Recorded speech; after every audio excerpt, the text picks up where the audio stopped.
Pessoal, bem-vindos a mais uma aula, ainda no tópico de ações para a CPA 20. Agora a gente vai estudar os tipos de ofertas e ordens que a gente tem aí no mercado de ações. Então, bora lá.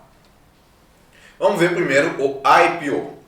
Quando a empresa ela deseja expandir seus negócios, uma possibilidade é abrir o seu capital, ou seja, dividir o seu capital social em ações, quando ela se torna então uma sociedade anônima, um SA.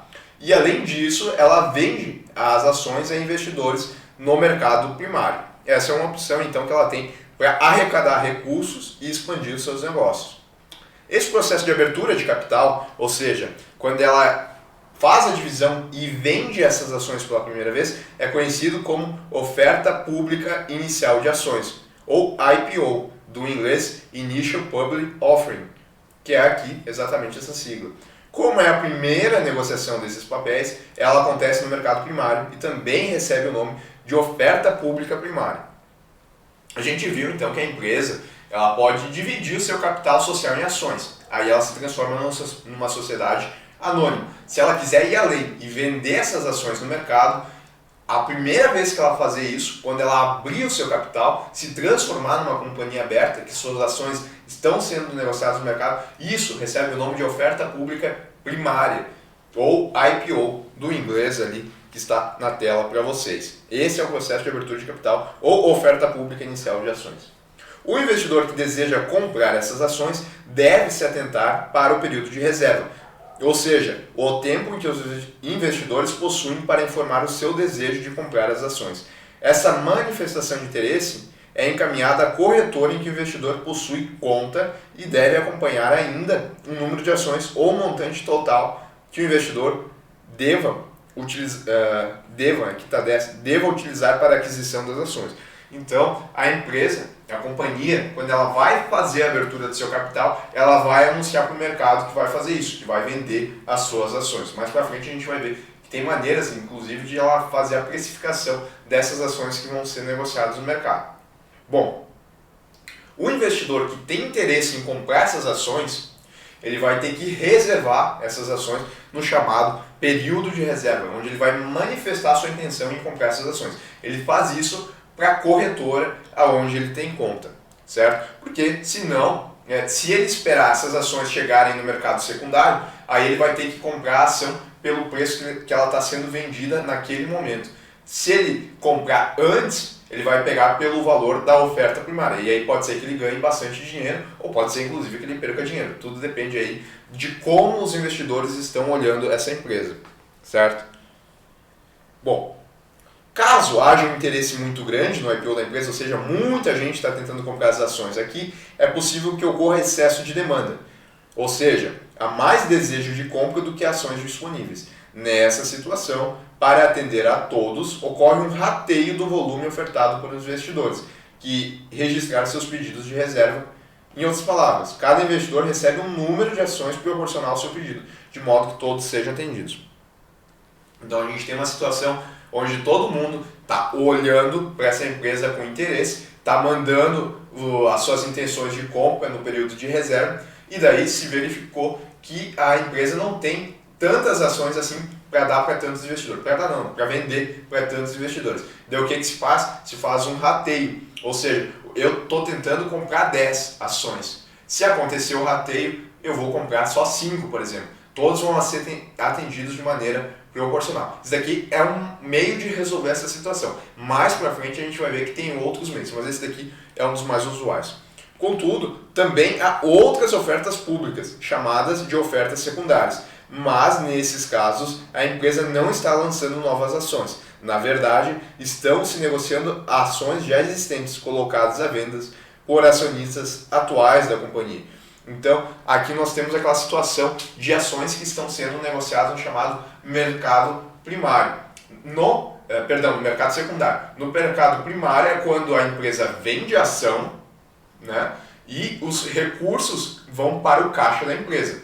Pensa assim, a empresa vai emitir as suas ações pela primeira vez. Eu, como investidor, vou lá no período de reserva, está acontecendo o IPO, no período de reserva, eu coloco lá que eu quero comprar 10 ações dessa empresa. Beleza. Aconteceu lá o IPO, vieram as 10 ações para mim. Essa negociação aconteceu no mercado primeiro. A grana que eu paguei pelas 10 ações foi para o caixa da empresa. Ela recebeu esse dinheiro e agora vai poder expandir as suas negociações. Beleza, eu fiquei um mês com essas ações, mas eu me cansei das ações. Eu quero vender essas ações para outra pessoa. Eu posso? Eu posso. Eu vou fazer isso no mercado secundário, eu vou fazer isso através da bolsa. E aí, outro investidor vai comprar essas ações de mim. O dinheiro que esse outro investidor vai pagar por essas 10 ações, eu pergunto para vocês, ele vai para a empresa ou vai para mim? Ele vai para mim, porque agora eu, sou dono dessas ações. Essas ações estão nominativas, estão no meu nome. Então, quando ele comprar essas ações, a grana vem para mim e ele fica com as ações. Então, é uma troca, né? Eu mando as ações e ele me manda a grana. E a empresa, ela participou desse processo? Ela não participou. Então, por isso que a gente disse que no mercado secundário não tem a participação da empresa. Bom, agora, o que seria a tal da diluição em ofertas primárias? A diluição ela acontece quando há uma oferta subsequente a uma oferta primária. Nesse caso, os atuais acionistas devem decidir se exercerão os seus direitos, quando a oferta primária dá direitos preferenciais na aquisição de novas ações. A ideia aqui é que a gente tem uma oferta e além dessa oferta vai ter mais uma oferta aqui. Porque a empresa ela não é obrigada na oferta primária de colocar todas as suas ações à venda. Ela pode colocar uma parte, mas aí depois ela percebeu que queria colocar mais um pouquinho. Daí a gente tem essa situação aí de uma oferta subsequente.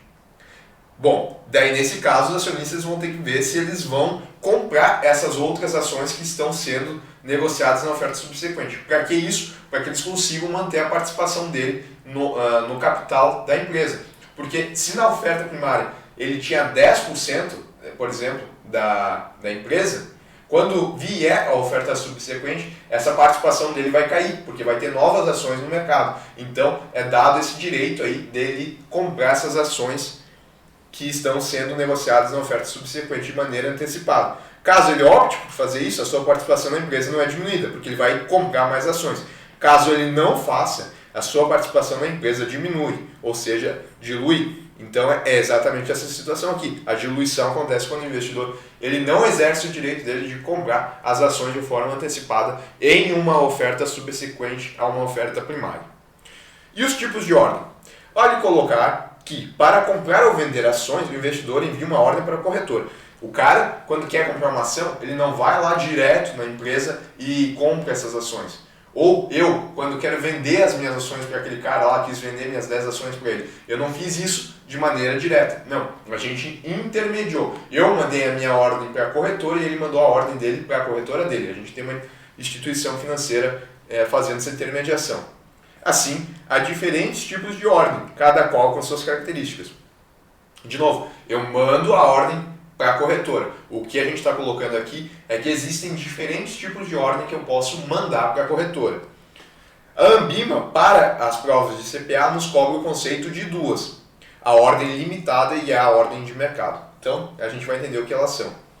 Primeira, a ordem limitada. Nesse tipo de ordem, o investidor ele vai definir o limite de preço para que a ordem seja executada.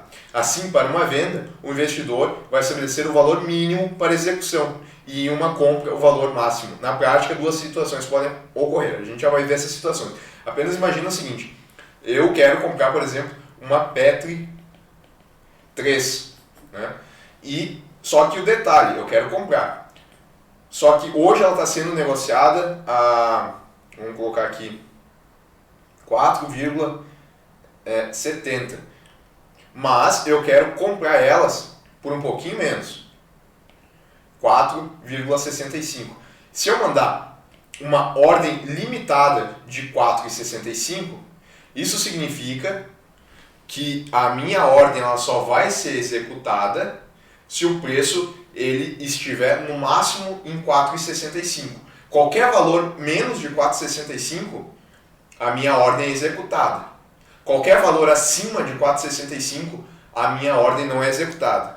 Porque para uma compra, a gente estabelece o valor máximo. É claro, né? Esse daqui é o máximo que o investidor está disposto a pagar por essa ação. Enquanto ela estiver em 4,70, isso daqui não vai acontecer. Quando ela chegar em 4,65, vai acontecer. Se ela cair muito assim de uma hora para outra para 4,50, essa compra também vai acontecer. Agora, a lógica é o contrário se a gente estiver colocando uma ordem de venda, porque agora eu possuo essas ações. Então, se hoje ela está sendo negociada a 4,70, eu quero vender ela, por exemplo, a 4,75. Qualquer valor acima de 4,75 eu vou aceitar, porque o 4,75 é o meu valor mínimo para a execução. Qualquer valor abaixo de 4,75 eu não vou aceitar, porque esse é o meu valor mínimo. Essa é a ideia. Bom, duas situações podem ocorrer. Quais são? A ordem ela não vai ser executada, pois a ação pode não atingir o limite definido. Ou seja, a gente colocou 4,65 para compra, ela está em 4,70. Ela pode não chegar nos 4,65 que eu estou disposto a comprar. Então, a ordem não vai ser executada. Ou mesmo que atinja, ela chegou nos 4,65, mas ainda assim pode ser que eu não seja contemplado com a minha ordem. Por quê? Pode haver ordens de outros investidores que antecederam a do investidor. Ou seja, eu coloquei minha ordem em 4,65, mas já tinha outras pessoas que também tinham colocado a ordem em 4,65. As que eles colocaram vão ser atendidas primeiras. Daí, de repente, quando chegar na minha, já não tem a ação ao preço de 4,65 e aí eu fico sem ser atendido. Daí ela subiu de novo para 4,66 e assim por diante. Então, duas situações aí que eu posso não ser atendido. Ou porque não atingiu o limite máximo que eu coloquei, ou então porque não deu tempo de executar minha ordem. E a outra situação é a ordem ser executada por um preço igual, ou seja, os 4,65 para a minha ordem de compra, do limite, ou melhor que o definido. O que seria o melhor que o definido? Qualquer valor abaixo de 4,65. A lógica é a mesma se a gente estiver tratando de uma venda. Bom, e a ordem a mercado? Nesse caso, não há o estabelecimento de limites, e a ordem ela será executada de acordo com o preço definido pela contraparte. Em outras palavras, se você lançar uma operação de compra, a ordem será executada pelo melhor preço oferecido pelo lado vendedor. Já se você ordenar uma venda, ela será executada pelo melhor preço de um comprador. Através desse tipo de ordem, o investidor praticamente garante a execução completa de sua ordem, diferentemente da ordem limitada, que há mais chance de não ser executada. Aqui, então, ordem a mercado, o próprio nome já diz, ele vai comprar, se ele estiver comprando, a ação pelo preço que estiver de mercado. E se ele vender, ele vai vender pelo preço de mercado. Ou seja, não vai se esperar atingir um determinado limite. Não. Quando ele colocar a ordem, ela vai ser executada pelo preço que estiver ali. E ele vai assumir esse risco aí de comprar talvez por um preço que ele não estivesse disposto a comprar. Bom, de novo, são dois tipos de ordens que a gente viu aqui. Existem outros tipos, mas a Ambima ela nos cobre esses dois. Por isso que a gente para por aqui. A gente se vê aí numa próxima aula. Até lá!